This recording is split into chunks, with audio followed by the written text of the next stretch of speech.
Shalom, jumpa lagi dengan sapaan berkat Gemim Peniel Tuna Wawanasa. Dan ketika kita akan merenungkan firman untuk saat ini, saya ambil dalam Filipi 4 ayat 6 dan 7. Tapi sebelum itu tentu kita memohon tuntunan Roh Kudus dalam doa. Mari kita berdoa.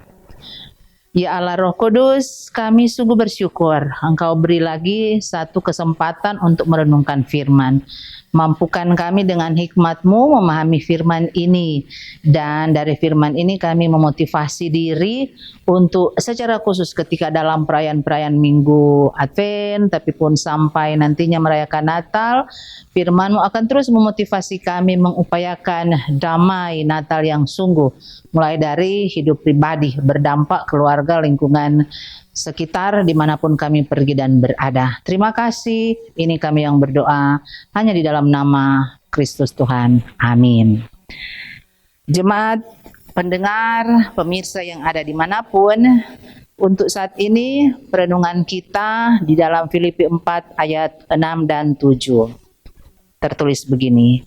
Janganlah hendaknya kamu khawatir tentang apapun juga, tetapi nyatakanlah dalam segala hal keinginanmu kepada Allah dalam doa dan permohonan dengan ucapan syukur. Damai sejahtera Allah yang melampaui segala akal akan memelihara hati dan pikiranmu dalam Kristus Yesus. Kita sudah ada dalam perayaan-perayaan Minggu Advent. Minggu Advent yang pertama sampai Minggu Advent yang keempat, untuk nantinya kita akan mempersiapkan hati pikiran dalam merayakan Natal di 25 Desember. Tentu di kehidupan pribadi dan keluarga sudah banyak hal yang kita persiapkan. Entahkah persiapan lingkungan dalam rumah, di luar rumah, entahkah persiapan soal makanan, minuman yang orang akan makan, minum, dan bahkan yang orang akan konsumsi, orang pakai. Semua itu pasti ketika orang ada dan melakukannya, ada hal-hal yang buat kita dan keluarga dalam ketegangan. Tetapi orang harus selalu motivasi diri bahwa jangan sampai di perayaan Natal tahun ini seperti tahun-tahun yang lalu, kalau ketegangan itu masih terjadi. Kita tidak bisa pungkiri kenyataan memang di bulan Desember ketika orang sebagai umat Kristiani merayakan Natal, bahkan ada ungkapan bahasa-bahasa kita, membahar basar satu tahun satu kali. Jadi orang terlalu fokus di 11 bulan untuk berupaya nantinya di bulan ini dengan persiapan bahkan sampai nantinya merayakan Natal, kita tidak bahasanya hanya tak ikut mata dengan yang lain. Tetapi mari saudara-saudara orang koreksi diri bahwa mungkin persiapan kita bahkan untuk tradisi kebiasaan merayakan Natal waktu-waktu lalu jangan lagi menjadi bagian atau orang lakukan di tahun ini. Bahwa apa? Kita hanya fokus tuh atau hal-hal yang di luar. Seharusnya lah makna Natal ketika orang mengakui, mengimani Allah di tempat yang maha tinggi, datang ke dunia, lahir sebagai manusia untuk saya dan saudara karena kasihnya kepada kita semua.